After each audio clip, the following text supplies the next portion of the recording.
Eu nunca imaginei que acordaria no meio da noite e encontraria minha nora sussurrando ao telefone na cozinha, com aquele tom de voz que a gente usa quando não quer ser descoberta. A luz do celular iluminava o rosto dela por baixo, deixando sombras estranhas, e quando ela me viu parada ali, na entrada, ainda de camisola, o susto nos olhos dela foi tão grande que por um segundo achei que ela fosse gritar. Mas não. Ela apenas desligou rápido, sorriu daquele jeito que sempre sorria para mim, e disse que era só uma amiga com problemas. 3 da manhã. Uma amiga com problemas. Eu fingi acreditar, porque é isso que mães fazem, não é? A gente finge acreditar, porque a alternativa é admitir que algo está podre na nossa própria casa. Antes de continuar, me conta nos comentários de qual cidade você está acompanhando essa história e se já passou por algo parecido. E não esquece de se inscrever no canal para não perder histórias como essa. Meu nome é Vilma, tenho 64 anos, e essa casa onde estou agora, onde tudo isso está acontecendo, é o lugar que eu e meu falecido marido, o Cláudio, construímos juntos ao longo de 40 anos de casamento.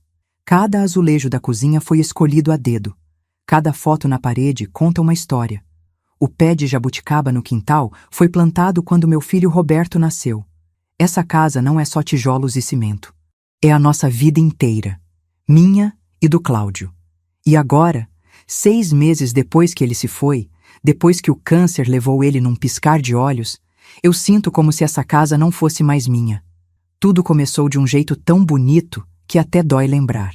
3 semanas depois do funeral, Roberto apareceu aqui com a Amanda, a esposa dele, e me fez aquela proposta que parecia vinda direto do céu. Mãe, a gente não aguenta te deixar sozinha nessa casa enorme. A gente vai morar aqui com a senhora. Vamos cuidar da senhora, fazer companhia, e a senhora cuida da gente também. Eu chorei que nem criança. Depois de tantas noites dormindo sozinha naquela cama king size, acordando e esperando ver o Cláudio do meu lado, a ideia de ter meu filho de volta, de ouvir vozes pela manhã, de fazer café para alguém além de mim mesma, parecia um milagre. Os primeiros dias foram maravilhosos. Amanda cozinhava comigo, a gente assistia novela juntas, ela me ajudava com as plantas. Roberto cortava a grama, consertava as coisas que o pai sempre consertava e que eu nem sabia por onde começar. Eu me sentia viva de novo, útil, amada. Mas aí, devagar, as coisas começaram a mudar. Pequenas coisas no começo, tão pequenas que eu achava que estava sendo paranoica, que era só a solidão ainda bagunçando minha cabeça. Primeiro foram os sussurros. Eu descia para tomar água de madrugada e ouvia eles conversando baixinho no quarto, aquele quarto que era meu e do Cláudio, o quarto onde ele faleceu e que agora era deles. A conversa parava quando eu passava pelo corredor. Porta fechada às pressas. Silêncio forçado. Depois comecei a notar que eles andavam me evitando. Quando eu entrava na sala, eles saíam. Quando eu perguntava alguma coisa sobre os planos deles, sobre trabalho, sobre dinheiro, as respostas eram vagas, genéricas, quase robóticas. Está tudo bem, mãe. Não precisa se preocupar com isso, dona Vilma. E tinha o quarto de hóspedes. Aquele quarto que sempre ficou aberto, onde eu guardava minhas coisas de artesanato, onde recebia as amigas para jogar baralho. Uma manhã, fui até lá pegar uns novelos de lã e a porta estava trancada. Trancada. Na minha própria casa. Eu olhei para a fechadura e senti uma coisa estranha no peito, um aperto, uma sensação ruim que eu não conseguia nomear. Bati na porta. Ninguém respondeu. Desci para perguntar para o Roberto e ele disse, sem me olhar nos olhos, que tinha trancado porque ia guardar umas ferramentas lá, umas coisas de trabalho e não queria que eu me machucasse. Ferramentas. Eu moro nessa casa há 40 anos e nunca me machuquei com ferramenta nenhuma. Aí veio aquela noite que mudou tudo. A noite em que eu vi. Era uma quinta-feira, quase 11 horas. Eu estava no meu quarto, tentando dormir, mas não conseguia. Levantei para ir ao banheiro e da janela do corredor vi uma mulher descendo de um Uber na frente da minha casa. Uma mulher jovem, de uns 30 anos, com uma mala grande. Amanda abriu a porta antes mesmo que ela tocasse a campainha, como se estivesse esperando, e as duas entraram rápido, direto para o quarto de hóspedes trancado. Ouvi a chave girando, a porta abrindo e depois fechando de novo. Vozes abafadas lá dentro. Eu fiquei ali parada, no escuro do corredor, com o coração disparado, tentando entender o que diabos estava acontecendo. E vocês? O que fariam se vissem isso na casa de vocês? Uma estranha entrando no meio da noite, indo direto para um quarto trancado? Eu fiquei paralisada, com medo de fazer barulho, de ser descoberta espiando, e ao mesmo tempo me sentindo ridícula por ter que espiar dentro da minha própria casa. Voltei para o quarto e não consegui pregar o olho a noite inteira. Na manhã seguinte, a mulher tinha ido embora. Nenhum sinal dela. Perguntei para a Amanda, tentando soar casual, se tinha vindo alguém na noite anterior. Ela me olhou com aqueles olhos grandes e inocentes e disse que não, que eu devia ter sonhado, que talvez fosse o remédio para dormir me fazendo ver coisas. Mas eu não tomo remédio para dormir, e eu não sonhei. Foi quando eu decidi que precisava conversar com alguém que não fosse eles. Pensei na minha irmã em Curitiba, mas ela já tem os próprios problemas e não queria preocupá-la sem ter certeza de nada. Foi então que pensei no seu Moisés, meu vizinho da casa ao lado. Ele é viúvo também, tem 72 anos, e eu e o Cláudio sempre fomos próximos dele. Às vezes a gente toma café juntos, conversa sobre amenidades, sobre os velhos tempos. Ele é discreto, sensato e tem um jeito calmo de ver as coisas que sempre me acalmou. Numa manhã de sábado, quando Roberto e Amanda saíram para fazer compras, eu pulei o pequeno muro que separa nossos quintais, coisa que eu fazia direto antigamente, e fui até a casa dele. Bati na porta dos fundos e ele abriu com aquele sorriso gentil de sempre, mas o sorriso morreu quando viu minha cara. Vilma, o que aconteceu? Você está pálida. Eu entrei, sentei na mesa da cozinha dele e contei tudo. Os sussurros, o quarto trancado, a mulher da mala, as conversas que paravam quando eu chegava perto. Enquanto eu falava, ele ficou sério, muito sério. E quando terminei, ele suspirou fundo e disse: Vilma, eu não queria te alarmar, mas eu também andei notando umas coisas estranhas. Meu estômago gelou. Que tipo de coisas? Movimento. Gente entrando e saindo da sua casa em horários esquisitos. Sempre à noite. Eu vi pelo menos 3 pessoas diferentes nas últimas 2 semanas. Pensei que você estivesse recebendo visitas, mas achei estranho você nunca ter comentado nada. 3 pessoas diferentes. Nas últimas 2 semanas. Eu senti como se o chão tivesse sumido debaixo dos meus pés. Ele viu minha reação e colocou a mão por cima da minha na mesa. Vilma, eu não quero te assustar mais do que você já está, mas eu acho que você precisa descobrir o que está acontecendo. E acho que você precisa fazer isso sem eles saberem que você está desconfiada. Como? Minha voz saiu fraca, trêmula. Finge que vai viajar. Diz que vai visitar sua irmã, sei lá. Eles vão relaxar, vão achar que tem a casa só para eles. E aí você fica aqui, na minha casa, observando. A gente descobre o que está rolando. A ideia era absurda. Espiar meu próprio filho. Fingir que estou saindo da cidade para vigiar ele como se fosse um criminoso. Mas ao mesmo tempo, fazia todo o sentido. Porque se eu confrontasse eles agora, sem provas, eles iam negar tudo, iam me fazer parecer louca, senil, paranoica. E eu precisava saber a verdade. Precisava ver com meus próprios olhos o que estava acontecendo no santuário que eu e o Cláudio construímos. Passei o fim de semana ensaiando. Na segunda-feira de manhã, durante o café, soltei a notícia como quem não quer nada. Gente, eu estava pensando, faz tempo que não visito minha irmã em Curitiba. Acho que vou passar uma semana lá. Ela anda me convidando e eu preciso sair um pouco dessa casa, sabe? Dar um tempo. Olhei para os dois, tentando ler suas reações. Amanda foi rápida demais. Ah, que ótimo, dona Vilma. A senhora merece mesmo descansar, curtir um pouco. A gente cuida de tudo aqui. Não se preocupe. Roberto também concordou, rápido demais, empolgado demais. Nenhum dos dois tentou me convencer a ficar. Nenhum dos dois pareceu minimamente triste com minha partida. E foi isso que doeu mais. A facilidade com que eles aceitaram minha ausência. Na quarta-feira, Roberto me levou até a rodoviária. Eu comprei a passagem, passei pela roleta, acenei para ele do outro lado do vidro e entrei no terminal. Mas assim que ele saiu do estacionamento, eu voltei, peguei um táxi e fui direto para a casa do seu Moisés. Ele já estava me esperando. Tinha preparado o quarto de hóspedes dele para mim, com lençóis limpos, toalhas, e até tinha comprado aqueles biscoitos de polvilho que eu adoro. Agora é só esperar e observar, ele disse, me levando até a janela do quarto dele que dava vista direta para a minha casa. Dava para ver a sala, a varanda, a entrada. Dava para ver tudo. A primeira noite foi torturante. Eu fiquei grudada naquela janela, com o coração na boca, esperando ver alguma coisa. E vi. Às 9 horas, um carro parou na frente da casa. Um casal desceu. Amanda abriu a porta, cumprimentou os dois com sorrisos largos e eles entraram. 20 minutos depois, o casal subiu as escadas, direto para o quarto trancado. Eu apertei a mão contra a vidraça, sentindo as pernas bambearem. Seu Moisés estava do meu lado, vendo tudo também. É um negócio, ele murmurou. Eles estão alugando o quarto. Mas não era só um quarto. Na quinta-feira, vi mais 2 hóspedes. Na sexta, outros 3. Cada um ficava 1 ou 2 noites. Amanda recebia todos, sempre com aquele sorriso perfeito, sempre com uma pastinha na mão, anotando coisas.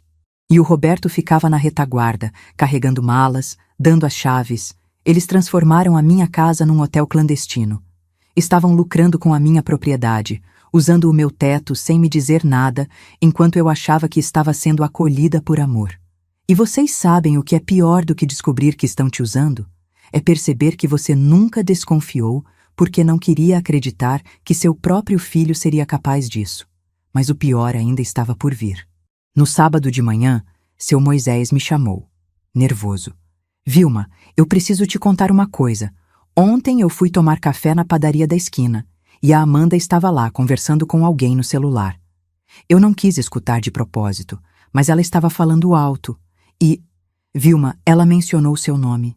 Ela disse algo sobre avaliação médica e competência mental. Falou em clínica de repouso. O mundo girou. Avaliação médica, competência mental, clínica de repouso.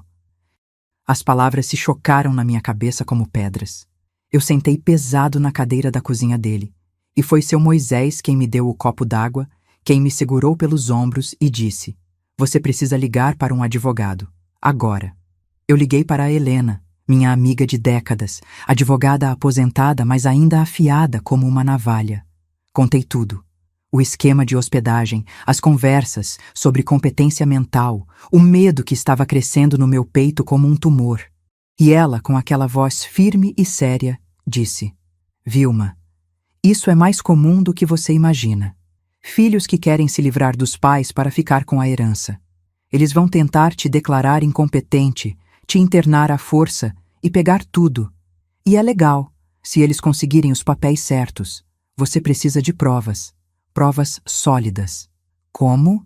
Minha voz estava quebrada, desesperada. "Continue observando e anote tudo, tudo, Vilma." Foi quando seu Moisés falou, com aquela calma dele: "Espere até meia-noite de sexta-feira." Por quê? Porque eu tenho escutado eles falando no quintal de madrugada. Sempre às sextas, bem tarde. Eles acham que ninguém ouve, mas o som carrega. Acho que eles têm um esconderijo lá. Meia-noite de sexta-feira. Eu teria que esperar uma semana inteira, vendo aquele vai e vem de estranhos na minha casa, sabendo que meu filho estava tramando algo terrível contra mim, sem poder fazer nada. Mas eu ia esperar, porque agora eu não estava mais só desconfiada. Eu estava caçando a verdade. E quando você caça a verdade sobre as pessoas que você ama, não tem volta. Ou você descobre que estava errada e se sente uma idiota, ou você descobre que estava certa e se sente órfã. Eu passei aquela semana inteira na casa do seu Moisés, registrando cada movimento, cada hóspede, cada entrada e saída. Helena veio me visitar, trouxe documentos, me fez assinar coisas, revogou procurações antigas que eu tinha dado para o Roberto anos atrás, criou um novo testamento. Ela estava me blindando legalmente enquanto eu juntava provas do que eles estavam fazendo. E toda noite, antes de dormir, eu olhava pela janela para a minha casa, para as luzes acesas nos cômodos que já foram meus, e me perguntava como foi que eu cheguei aqui. Como foi que a mulher que criou aquele menino, que trocou fraldas, que embalou ele para dormir, que pagou escola, que comemorou cada conquista, virou o obstáculo que ele precisava remover. Na quinta-feira à noite, véspera do dia marcado, eu quase não dormi. Fiquei na janela, observando. Meia-noite chegou e passou. Nada. 1 da manhã. Nada. E então, às 2h15, vi a luz do quintal acender. Vi a Amanda saindo pela porta dos fundos, olhando para os lados como uma ladra e caminhando até o galpão velho que fica no canto do terreno. Aquele galpão que o Cláudio usava para guardar ferramentas e que eu nem abria mais desde que ele morreu. 5 minutos depois, um homem apareceu pelo portão lateral. Terno, gravata, pasta na mão. Ele entrou no galpão atrás dela. Seu Moisés estava do meu lado e a gente se entreolhou. Agora, ele sussurrou. Mas eu não podia ir agora. Ainda tinha movimento na casa, ainda tinha o Roberto lá dentro. Se eu fosse pega, tudo estaria perdido. A gente esperou. O homem saiu 15 minutos depois, com a mesma pasta, mas mais cheia. Amanda saiu logo atrás, trancou o galpão e voltou para dentro. Eram 3 da manhã quando finalmente todas as luzes se apagaram. Eu desci da casa do seu Moisés, pulei o muro de volta para o meu quintal e caminhei nas pontas dos pés pela grama molhada de orvalho até o galpão. Minha mão tremia tanto que mal conseguia enfiar a chave extra na fechadura. Empurrei a porta devagar, rezando para não ranger, e acendi a lanterna do celular. E foi aí que eu vi. E foi aí que meu mundo desabou de vez. No canto do galpão, embaixo de uma lona velha que o Cláudio usava para cobrir a máquina de cortar grama, tinha uma caixa de metal. Não era uma caixa qualquer. Era uma caixa de documentos, dessas que você compra para guardar coisas importantes, com fechadura e tudo. Só que a fechadura estava aberta. A Amanda tinha acabado de sair dali. Ela não teve tempo de trancar de novo. Eu me ajoelhei ali, no chão frio e empoeirado do galpão, e abri aquela caixa com as mãos tremendo tanto que quase deixei tudo cair. A primeira coisa que vi foi dinheiro. Muito dinheiro. Maços e maços de notas de 50 e 100 reais, organizados com elástico, empilhados com capricho. Eu não sou boa com estimativas, mas devia ter uns 30 mil reais ali, talvez mais. Dinheiro vivo, escondido no meu quintal, no galpão do meu falecido marido. Mas não era o dinheiro que me deixou sem ar. Era o que estava embaixo dele. Documentos. Um monte de documentos impressos, alguns com carimbos, outros com assinaturas que eu não reconhecia. Eu peguei o primeiro da pilha. Era um contrato de locação. Contrato de aluguel temporário, quarto mobiliado, dizia no topo. O endereço era o meu. O locador era a Amanda, com o CPF dela. O valor era R$ 400 por noite. R$ 400. Por um quarto na minha casa. Eu virei a página e tinha outro contrato. Depois outro. 12 contratos no total. Todos dos últimos 2 meses. Todos assinados pela Amanda. Todos usando o meu endereço. O endereço da casa que eu e o Cláudio suamos para pagar. Mas o pior estava mais embaixo. Um formulário médico. Avaliação de capacidade mental para pessoas idosas. Estava escrito no cabeçalho. E o meu nome estava lá. Vilma Cardoso dos Santos. Data de nascimento correta. CPF correto. Só que eu nunca tinha visto aquele papel na minha vida. Tinha um monte de perguntas marcadas com X. Apresenta desorientação temporal frequente? Sim. Esquece eventos recentes com regularidade? Sim. Demonstra dificuldade para tomar decisões financeiras? Sim. Necessita supervisão constante para atividades diárias? Sim. Todas marcadas como sim. Todas mentiras. No final, tinha uma assinatura ilegível e um carimbo. Dr. Alessandro Ferreira, CRM 45892-SP. Eu nunca tinha ouvido falar desse médico na minha vida. Respirar estava ficando difícil. Eu coloquei a mão no peito, tentando acalmar o coração que parecia querer sair pela boca, e peguei o próximo documento. Era um orçamento. Clínica de Repouso Recanto Esperança. Plano de internação integral, dizia no topo. E tinha valores. R$ 15.000 de taxa de entrada. 4.500 por mês. Duração estimada. indeterminada. No campo de observações, alguém tinha escrito à caneta: paciente com quadro de demência progressiva necessita monitoramento 24 horas. Família solicita acomodação individual, com restrição de visitas externas. Restrição de visitas externas. Eles iam me trancar num asilo e nem deixar ninguém me ver. Eu senti o chão rodar, senti o galpão inteiro girar ao meu redor como se eu estivesse bêbada. Minhas mãos estavam geladas, mas minha testa estava suando. Tinha mais um papel. Uma folha comum, dobrada ao meio. Eu abri e reconheci a letra. Era da Amanda. Eram anotações dela, escritas à mão, pontos numerados como uma lista de supermercado, só que em vez de leite e ovos, tinha o passo a passo de como me destruir. 1. Agendar avaliação com o Dr. Alessandro. Confirmar diagnóstico de incapacidade mental, já feito. 2. Obter procuração plena. Aguardar momento adequado, administrar sedativo leve se necessário para a assinatura. 3. Transferir casa para nome de Roberto via procuração. 4. Internar Vilma no Recanto Esperança, usar diagnóstico como justificativa legal. 5. Vender propriedade após 6 meses de internação, valor estimado 850 mil. 6. Liquidar dívida 100 mil e dividir restante. Sedativo leve se necessário para assinatura. Eles iam me drogar. Iam me fazer assinar papéis enquanto eu estava dopada, sem saber o que estava fazendo. E depois iam me jogar num asilo, me trancar como se eu fosse louca, como se eu fosse um estorvo, e iam vender a minha casa. A casa onde eu criei meu filho. A casa onde o Cláudio morreu. A casa que era tudo o que me restava dele. Eu fiquei ali, ajoelhada no chão daquele galpão escuro, segurando aqueles papéis com as 2 mãos, e pela primeira vez em meses, desde o funeral do Cláudio, eu chorei de verdade. Não foi um choro manso, desses que você consegue controlar. Foi um soluço violento, que saía do fundo do peito, que fazia meu corpo inteiro tremer. Eu chorei pela ingenuidade, chorei pela traição. Chorei porque o menino que eu tinha embalado nos braços, que eu tinha ensinado a andar, a falar, a ser gente, estava conspirando para me apagar da minha própria vida. E vocês, como reagiriam se descobrissem que seu próprio filho planejou isso contra vocês? Se vissem a letra dele envolvida num esquema desses? Mas eu não podia ficar ali chorando. Não podia me dar ao luxo de desabar. Não agora. Eu limpei o rosto com as costas da mão, peguei o celular e comecei a fotografar cada documento, cada anotação, cada detalhe daquela caixa maldita. Minhas mãos ainda tremiam, mas eu consegui.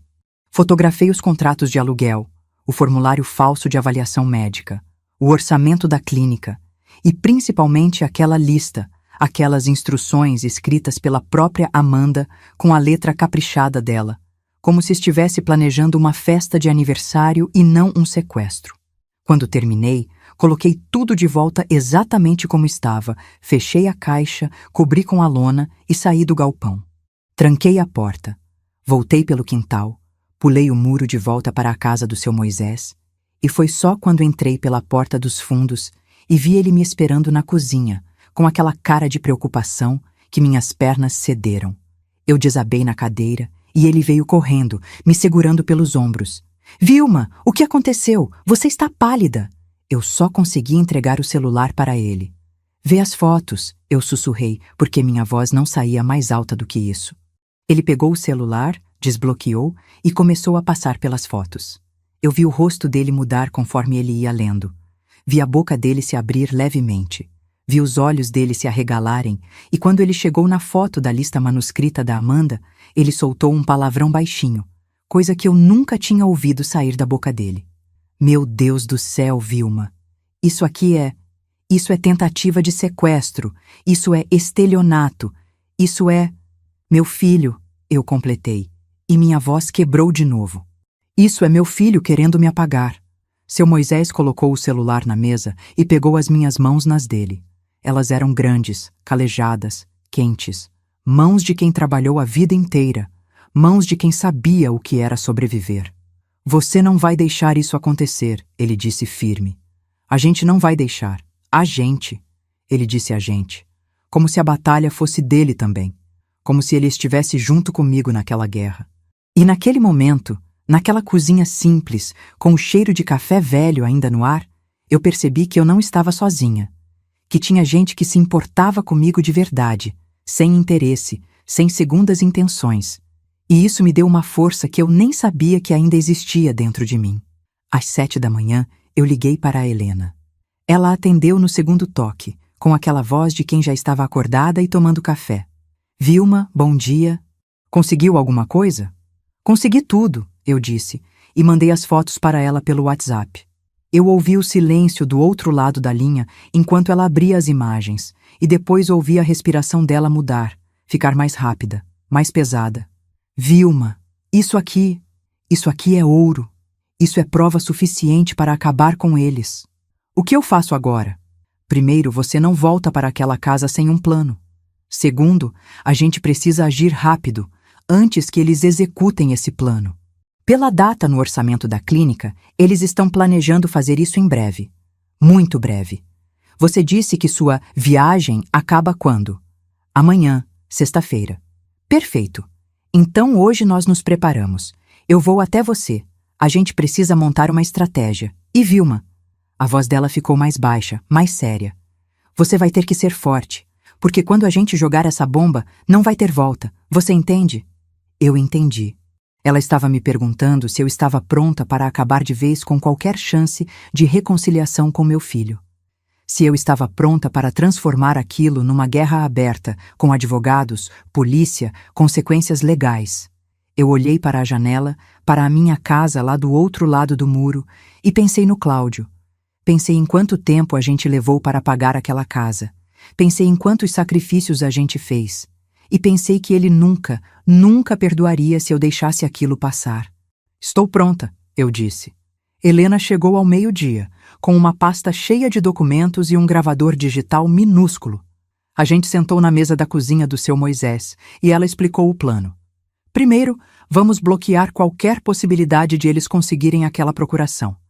Já revogamos todas as antigas, mas vamos criar um documento formal, registrado em cartório, declarando que você está em pleno uso de suas faculdades mentais e que qualquer documento assinado sob coerção ou sedação deve ser considerado inválido.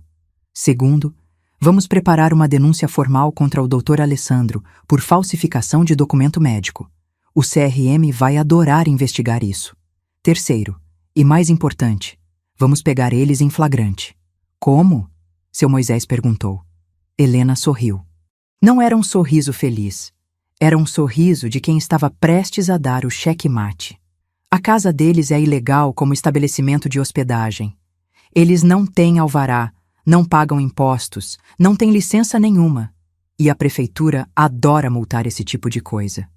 Eu vou fazer uma denúncia anônima para a fiscalização. Eles vão aparecer lá sem avisar e vão pegar a Amanda e o Roberto com a casa cheia de hóspedes. Flagrante. Multa pesada. E quando eles estiverem lidando com isso, Vilma aparece. De surpresa. E a gente confronta eles com tudo. Meu estômago se apertou. Confrontar? Vilma, eles precisam saber que você sabe, que você tem provas, que você não é a velhinha ingênua que eles acham que você é. E eles precisam entender que se tentarem qualquer coisa contra você, eles vão acabar presos. Porque tentativa de estelionato contra idoso é crime federal. E eu vou garantir que eles sejam processados até o limite da lei se derem um passo errado. Eu fiquei calada por um momento. Depois perguntei a coisa que estava me roendo por dentro desde que eu vi aquela lista. E o Roberto? O que vai acontecer com ele? Helena me olhou com uma compaixão que quase me fez chorar de novo. Isso depende de você, Vilma. Legalmente, ele é tão culpado quanto a Amanda. Mas se você não quiser que ele enfrente as consequências mais severas, você tem o poder de decidir isso. Você pode optar por não apresentar queixa criminal contra ele. Mas saiba que isso não significa que ele vai sair ileso. Ele vai perder a casa, vai perder a herança e vai ter que conviver com o que fez para o resto da vida. Ele é meu filho, eu sussurrei. E ele tentou te roubar, te drogar e te trancar num asilo, ela respondeu, sem rodeios. Não confunda amor com aceitação de abuso, Vilma. Você pode amá-lo e ainda assim não permitir que ele destrua você. E essa foi a frase que mudou tudo dentro de mim. Você pode amá-lo e ainda assim não permitir que ele destrua você. Eu tinha passado a vida inteira achando que ser mãe significava perdoar tudo, aceitar tudo, sacrificar tudo. Mas perdoar não significa deixar alguém te esmagar. Amor não significa ser capacho. E naquele momento, sentada naquela cozinha, com as provas da traição do meu filho armazenadas no meu celular, eu tomei a decisão mais difícil da minha vida. Vamos em frente com o plano, eu disse. Todo ele. Passamos a tarde inteira ensaiando. Helena me fez repetir o que eu ia dizer quando confrontasse eles. Me fez praticar manter a calma, não gritar, não chorar, não deixar a emoção me dominar. Você precisa ser fria, ela disse. Precisa ser implacável, porque eles vão tentar te manipular. Vão chorar, vão pedir desculpas, vão dizer que foi tudo um mal-entendido. E você não pode ceder. Entendeu? Eu ensaiei. Pratiquei na frente do espelho. Repeti as palavras até elas saírem firmes, sem tremor. Mas por dentro, eu estava despedaçada. Porque não tem ensaio que prepare uma mãe para olhar para o filho e dizer: eu sei o que você tentou fazer comigo, e eu não vou perdoar. Na quinta-feira de manhã, Helena fez a denúncia anônima para a prefeitura. A fiscalização confirmou que iria no mesmo dia, entre 7 e 9 da noite, horário em que a maioria dos hóspedes ilegais estaria na casa. Eu deveria chegar às 9h30, depois que o fiscal já tivesse feito o flagrante. Seu Moisés insistiu em ir comigo. Eu não vou te deixar enfrentar isso sozinha, ele disse. E eu não tive coragem de recusar. O dia passou devagar, cada minuto parecendo uma hora. Eu fiquei na casa do seu Moisés, olhando pela janela, vendo a movimentação normal da minha rua, tentando não pensar em como seria daqui a algumas horas. Às 7h15, eu vi o carro da prefeitura parar na frente da minha casa. Um homem de uniforme desceu, com uma prancheta na mão, e tocou a campainha. Eu vi a Amanda abrir a porta. Vi o sorriso dela desaparecer quando o fiscal se identificou. Vi ela chamar o Roberto às pressas. E então, pela janela, eu vi o caos. Vi os hóspedes sendo chamados, descendo as escadas, confusos. Vi o fiscal entrando, vistoriando, anotando tudo. Vi a Amanda gesticulando, tentando explicar, e vi o Roberto com as mãos na cabeça, desesperado. Vi o fiscal entregando um papel, provavelmente a multa. E vi ele ir embora 20 minutos depois, deixando meu filho e minha nora no meio da sala, cercados de estranhos pegando suas malas e indo embora. Às 9h30, quando a casa já tinha se esvaziado e só restavam Roberto e Amanda lá dentro, eu saí da casa do seu Moisés. Helena já estava me esperando na calçada, junto com seu Moisés. A gente atravessou a rua juntos e eu coloquei a chave na fechadura da minha porta. Minha porta. Da minha casa. E quando eu abri aquela porta e entrei, vendo a cara de choque absoluto do Roberto e da Amanda ao me verem ali, de pé, viva, consciente e acompanhada de uma advogada, eu soube que a guerra tinha apenas começado e que dessa vez eu ia vencer. A Amanda foi a primeira a reagir. Ela deu 2 passos para trás, colocou a mão na boca e os olhos dela se arregalaram tanto que dava para ver o branco ao redor da íris. O Roberto ficou congelado, simplesmente parado no meio da sala, como uma estátua, com a multa da prefeitura ainda na mão. Nenhum dos dois falou nada por uns 5 segundos que pareceram durar uma eternidade. Foi a Helena quem quebrou o silêncio. Boa noite, Roberto. Amanda. A voz dela era profissional, fria, calculada. Imagino que não estavam esperando visitas. Eu ainda estava parada na entrada, segurando a chave da porta com tanta força que as pontas estavam cravando na palma da minha mão. Seu Moisés estava do meu lado, um passo atrás, como um guarda-costas silencioso. E eu só conseguia olhar para o rosto do meu filho, procurando qualquer sinal de arrependimento, de vergonha, de humanidade. Mas o que eu vi foi pânico puro. Mãe! A voz dele saiu fraca, trêmula. A senhora não estava em Curitiba? Não, eu disse, e minha voz saiu mais firme do que eu esperava. Eu estava bem aqui, na casa do seu Moisés, vendo tudo. A Amanda recuperou a compostura rápido demais. Rápido demais para ser natural. Ela forçou um sorriso, daqueles sorrisos que ela sempre dava quando queria me convencer de alguma coisa, e começou a falar com aquela voz docinha que eu tinha aprendido a odiar.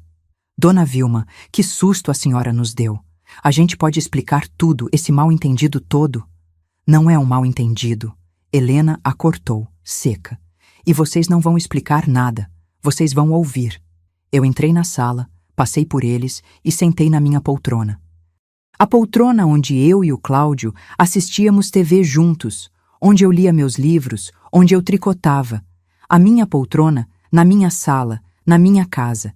E pela primeira vez em meses, eu me senti dona daquele espaço de novo. Helena ficou de pé ao meu lado, com a pasta embaixo do braço. Seu Moisés se posicionou perto da porta, bloqueando qualquer tentativa de fuga. Roberto e Amanda ficaram no meio da sala, sem saber onde colocar as mãos, onde olhar. Sentem, eu disse. Não foi um pedido, foi uma ordem. Eles sentaram no sofá, aquele sofá de couro que o Cláudio comprou quando o Roberto fez 18 anos. A Amanda tentou pegar a mão do Roberto, mas ele puxou a mão para longe, quase como um reflexo. Eu vi. Anotei mentalmente. Já estavam se voltando um contra o outro. Vocês sabem por que a prefeitura veio aqui hoje? Eu perguntei com calma. Vocês sabem por que levaram uma multa de 13 mil reais por hospedagem ilegal? A Amanda abriu a boca para falar, mas eu levantei a mão, cortando ela. Não. Você não vai falar agora. Você vai me ouvir, porque eu passei uma semana inteira ouvindo vocês tramando contra mim, vendo vocês transformarem a minha casa num negócio ilegal e descobrindo coisas que eu nunca imaginei que meu próprio filho seria capaz de fazer. Roberto estava pálido. A cor tinha sumido do rosto dele, deixando aquele tom esverdeado de quem está prestes a vomitar. Mãe, 12 contratos de aluguel, eu continuei, ignorando ele. 12 estranhos dormindo no quarto onde seu pai morreu. 400 reais por noite. Vocês lucraram quase 30 mil reais usando a minha propriedade sem me pedir permissão, sem me pagar nada, enquanto fingiam que estavam aqui para cuidar de mim. A Amanda tentou de novo. A gente precisava do dinheiro, dona Vilma. A gente tem dívidas. 100 mil reais, eu disse, e vi os olhos dela se arregalarem. Eu sei da dívida. Eu sei de tudo, Amanda. Eu sei do Dr. Alessandro. Eu sei da avaliação médica falsa. Eu sei do orçamento da clínica Recanto Esperança. E eu sei, minha voz ficou mais baixa, mais perigosa, da sua lista. O silêncio que caiu na sala foi absoluto. Dava para ouvir o relógio da parede fazendo tic-tac, dava para ouvir a respiração acelerada da Amanda, dava para ouvir o Roberto engolindo em seco. Helena abriu a pasta e tirou as fotos que eu tinha tirado no galpão, ampliadas, impressas em papel fotográfico de alta qualidade. Ela colocou as fotos na mesa de centro, uma por uma, como se estivesse jogando cartas num jogo de pôquer. A primeira foto, os contratos de aluguel. A segunda, o formulário de avaliação médica falso. A terceira, o orçamento da clínica. E a última, a pior de todas, a lista manuscrita da Amanda, com aquela letra caprichada, detalhando cada passo do plano para me apagar. Administrar sedativo leve se necessário para a assinatura. Eu li em voz alta, olhando direto para a Amanda. Vocês iam me drogar. Iam fazer eu assinar uma procuração, sem saber o que eu estava fazendo. E depois iam me trancar num asilo, me declarar louca e vender a minha casa. E vocês conseguem imaginar o que é olhar para alguém que você acolheu na sua família, alguém que você chamou de filha, e ver nos olhos dela que ela realmente planejou isso? Que ela realmente ia fazer isso com você? A Amanda não negou. Ela não chorou. Ela não pediu desculpas. Ela olhou para aquelas fotos, olhou para mim e eu vi algo se quebrar dentro dela. Não era remorso, era a percepção de que tinha sido pega, de que o plano tinha falhado, de que tinha acabado. Mas foi o Roberto que desabou. Ele cobriu o rosto com as mãos e começou a soluçar. Um choro feio, desesperado, de quem sabe que fez algo irreparável.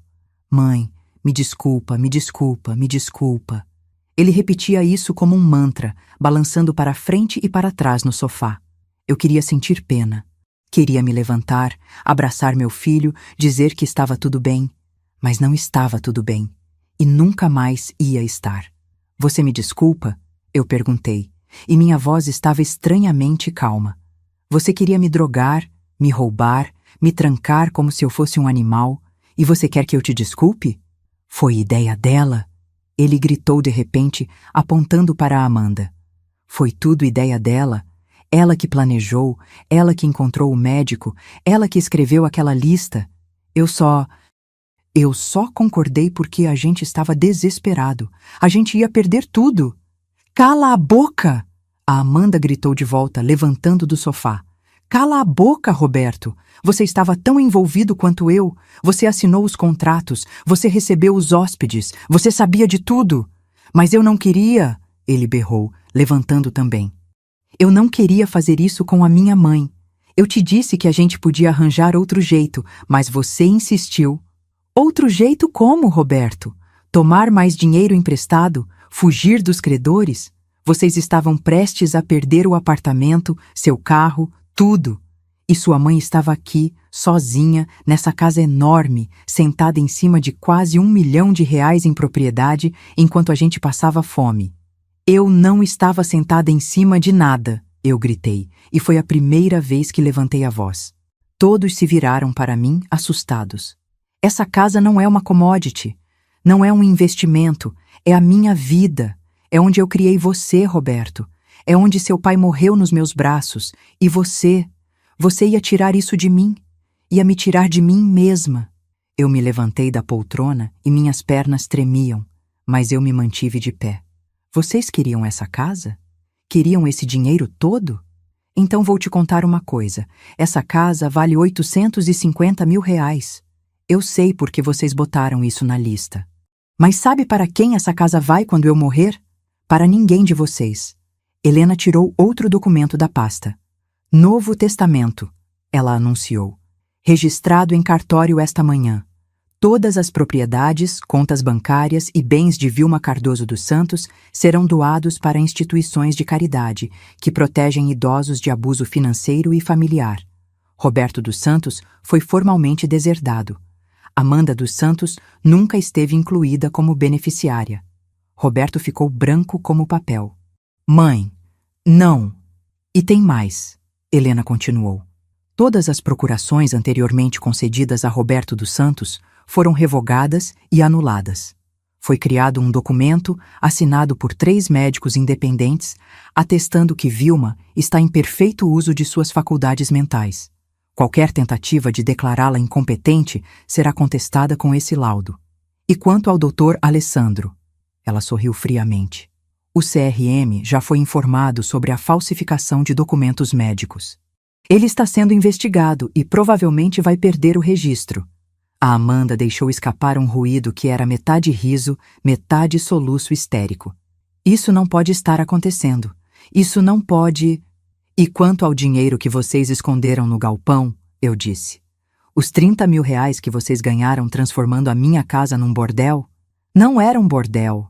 A Amanda tentou protestar fracamente. Esse dinheiro vai ser devolvido para mim, como compensação parcial pelo uso indevido da minha propriedade. Vocês têm até amanhã ao meio-dia para entregar a chave do galpão e o dinheiro. E têm até amanhã às 6 da tarde para saírem desta casa. Você não pode nos expulsar, a Amanda gritou.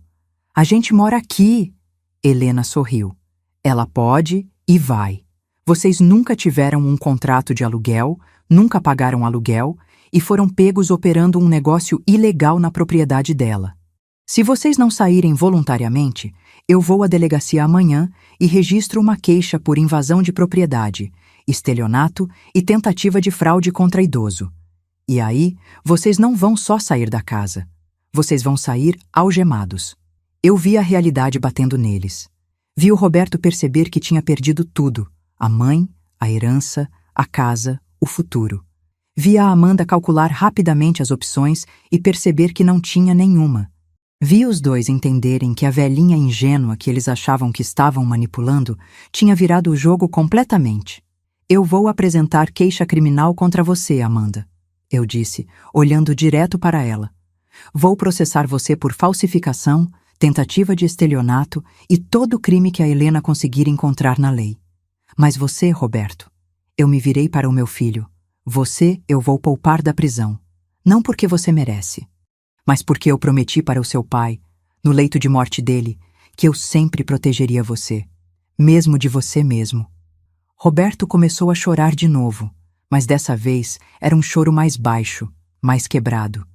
Mãe, por favor, mas você não vai ter a herança, você não vai ter essa casa, e você não vai ter o meu perdão. Não agora, talvez nunca. Minha voz quebrou na última palavra, e eu senti as lágrimas queimando nos meus olhos, mas eu não deixei elas caírem. Não na frente deles. Vocês têm até amanhã, Helena repetiu. Às 6 da tarde, eu volto aqui com um oficial de justiça. Se vocês ainda estiverem aqui, as consequências serão muito piores. Não teve mais discussão, não teve mais gritos. A Amanda subiu as escadas em silêncio, pisando duro, provavelmente para começar a fazer as malas. O Roberto ficou ali, sentado no sofá, curvado para frente com os cotovelos nos joelhos e a cabeça nas mãos. Eu fiquei olhando para ele, para o topo da cabeça dele, e por um momento, só por um momento, eu vi o menino de 7 anos que caiu da bicicleta e veio correndo chorar no meu colo. Mas aquele menino tinha morrido. No lugar dele estava um homem que tinha tentado me destruir. Por quê? Eu perguntei baixinho. Só me diz por quê, Roberto. Por que você deixou chegar nesse ponto? Ele levantou a cabeça e os olhos dele estavam vermelhos, inchados. Porque eu sou fraco, ele sussurrou. Porque eu sempre fui fraco, e a Amanda é forte, e quando a gente começou a afundar nas dívidas, ela disse que tinha uma solução, e eu não tive coragem de dizer não. Você não teve coragem de dizer não para ela, eu disse, mas teve coragem de dizer sim para me drogar, para me roubar, para me trancar. Ele não respondeu. Não tinha resposta. Eu me virei e fui para a cozinha. Precisava de água, precisava de ar, precisava de distância daquela sala, daquele filho, daquela traição. Helena me seguiu, deixando seu Moisés vigiando a sala. Ela colocou a mão no meu ombro enquanto eu bebia a água direto da torneira, com as mãos tremendo tanto que metade respingou na pia. Você foi incrível, ela disse baixinho. Foi forte, foi firme. Ele não esperava isso. Eu não me sinto forte, eu admiti, limpando a boca com as costas da mão. Eu me sinto destruída. Eu sei. Mas você fez a coisa certa. E amanhã, quando eles saírem, você vai poder reconstruir. Vai poder respirar de novo. Será que eu ia mesmo? Será que uma pessoa consegue se reconstruir depois de descobrir que o próprio filho queria apagá-la da existência? Eu não sabia, mas eu ia ter que descobrir. Voltei para a sala. Roberto tinha subido, provavelmente para o quarto. Dava para ouvir vozes discutindo lá em cima, abafadas pelas paredes, mas ainda audíveis. Eles estavam brigando, provavelmente se culpando mutuamente, provavelmente se odiando tanto quanto eu os odiava naquele momento. Eu vou dormir na casa do seu Moisés hoje, eu disse para Helena. Não consigo ficar aqui, não ainda. Quer que eu fique com você? Ela perguntou. Eu balancei a cabeça. Não, eu só preciso de silêncio. Ela entendeu.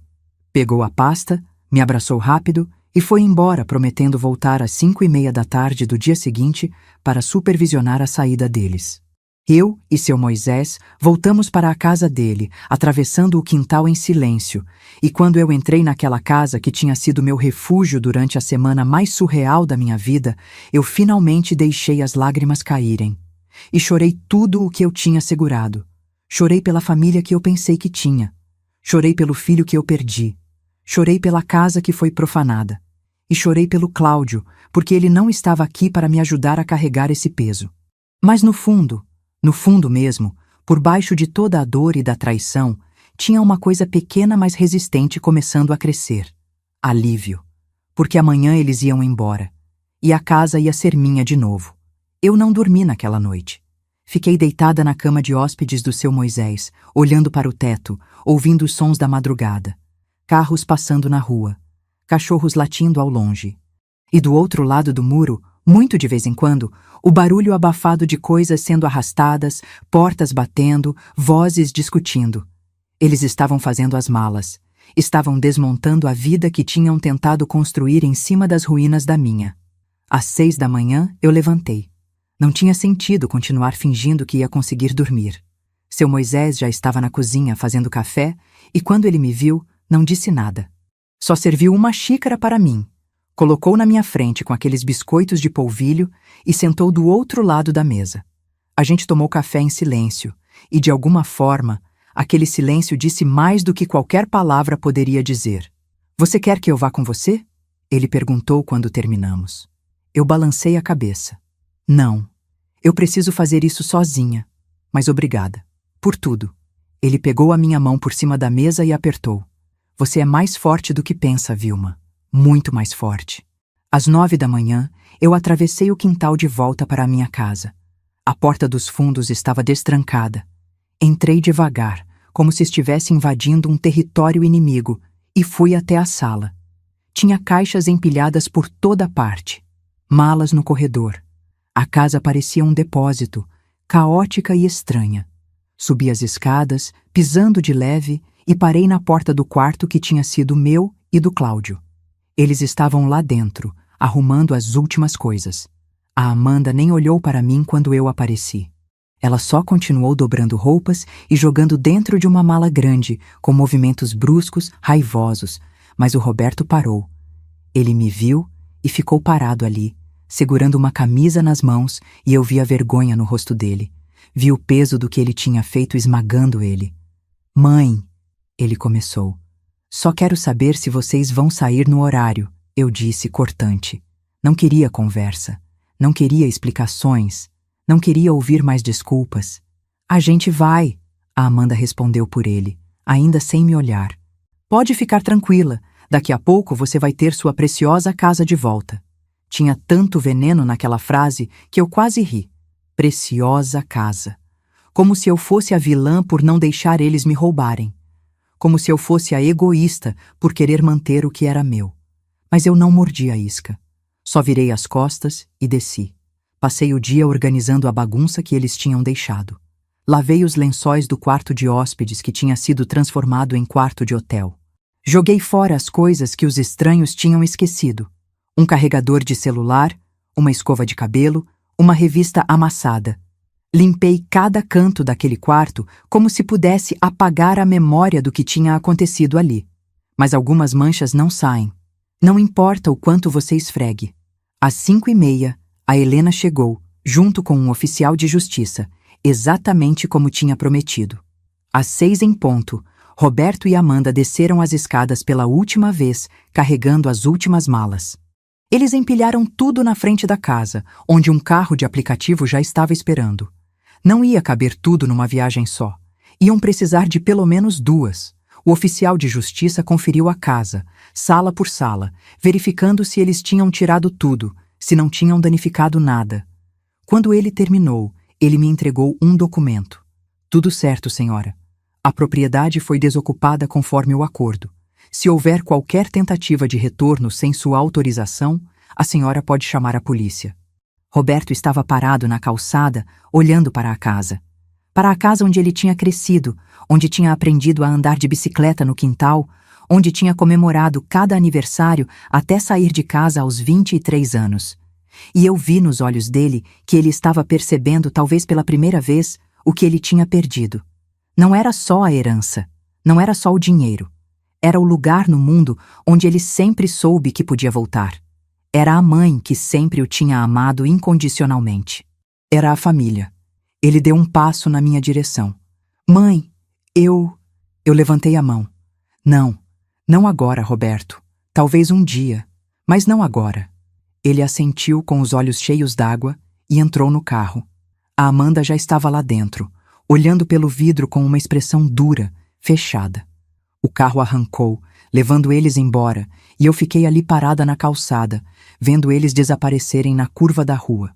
E então, pela primeira vez em 6 meses, eu entrei na minha casa e fechei a porta sabendo que estava sozinha de verdade. Não tinha mais ninguém nos quartos lá em cima. Não tinha mais sussurros, não tinha mais segredos, não tinha mais ameaças escondidas.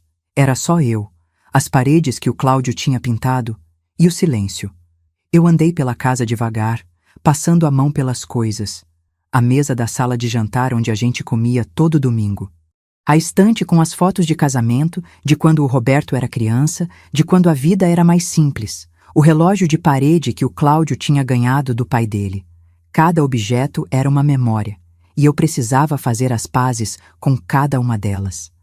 Quando cheguei no quarto que tinha sido meu e do Cláudio, o quarto onde ele tinha morrido, o quarto que eles tinham profanado, transformando em quarto de hotel, eu parei na porta. Tinha cheiro de desinfetante, porque eu tinha limpado tudo obsessivamente durante o dia. A cama estava feita com lençóis limpos. As janelas estavam abertas, deixando o ar circular, mas ainda parecia errado. Ainda parecia contaminado. Eu me sentei na cama e olhei ao redor. E foi aí que tomei uma decisão. Eu não ia mais dormir naquele quarto. Não ia conseguir. Todas as noites eu ia lembrar que estranhos tinham dormido ali, que o Roberto e a Amanda tinham planejado minha destruição enquanto dormiam na cama onde o Cláudio tinha morrido. Não. Aquele quarto precisava de um novo propósito. Precisava ser transformado em outra coisa, em algo que fosse meu, que representasse recomeço e não dor. Nas semanas seguintes, foi exatamente isso que eu fiz. Esvaziei o quarto.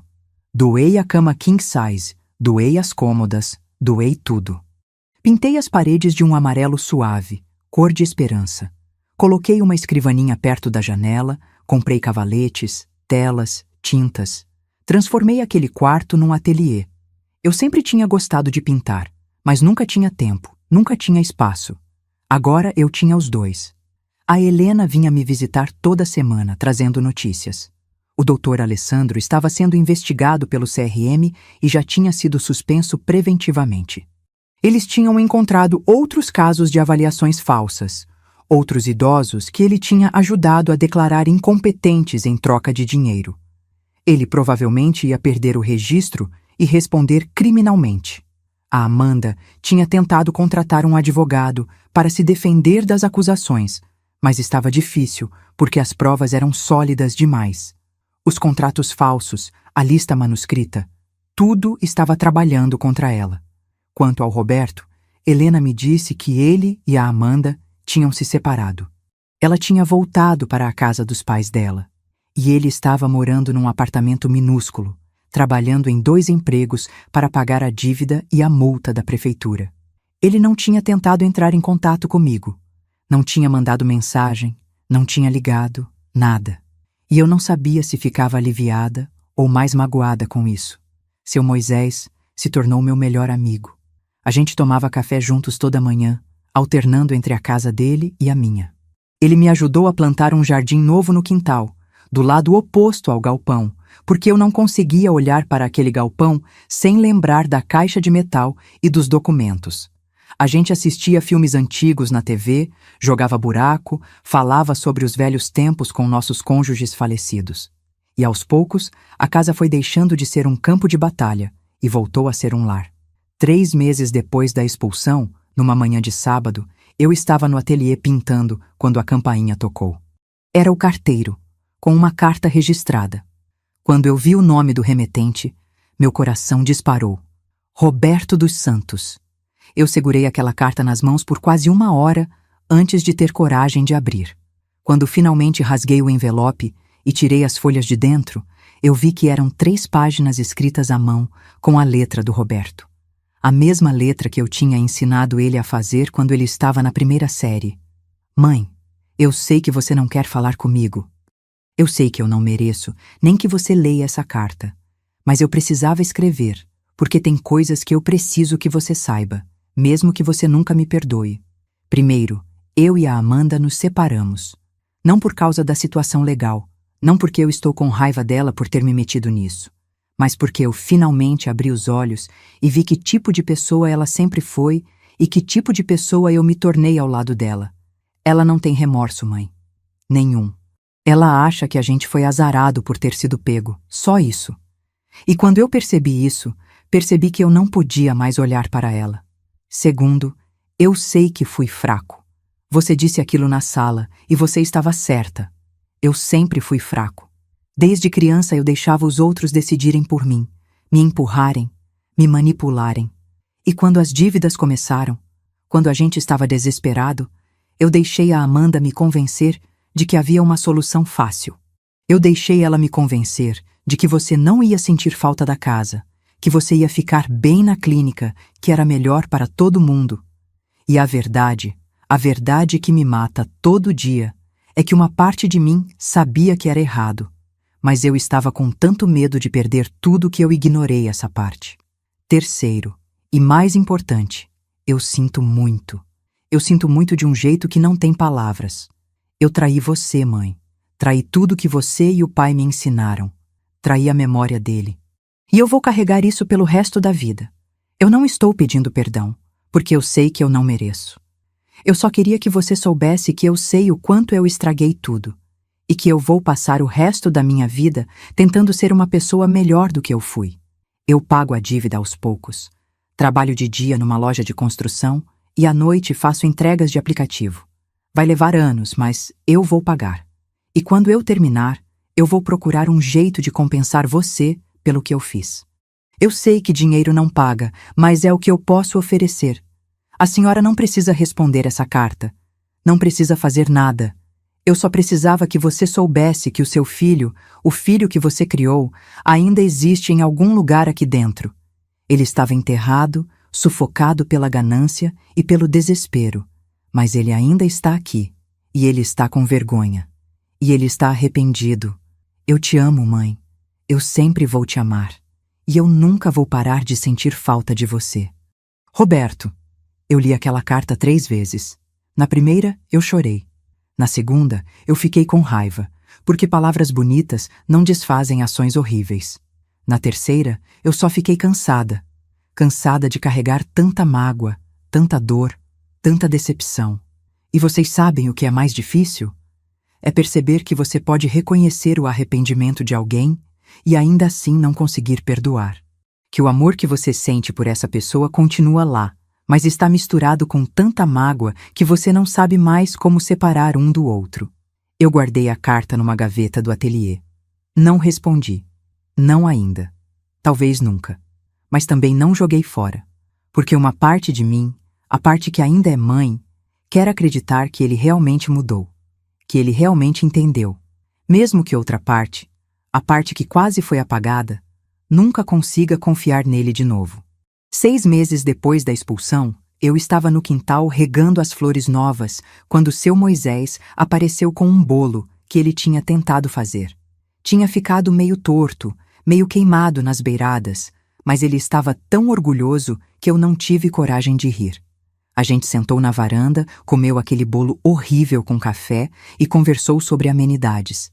E de repente, sem avisar, eu percebi que estava feliz. Não completamente, não sem cicatrizes, mas feliz. A casa era minha de novo. A vida era minha de novo. E eu tinha descoberto que era muito mais forte do que jamais imaginei ser. Forte o suficiente para enfrentar a própria família. Forte o suficiente para se defender. Forte o suficiente para reconstruir. Às vezes, à noite, quando estou sozinha no ateliê pintando, eu ainda penso no Roberto.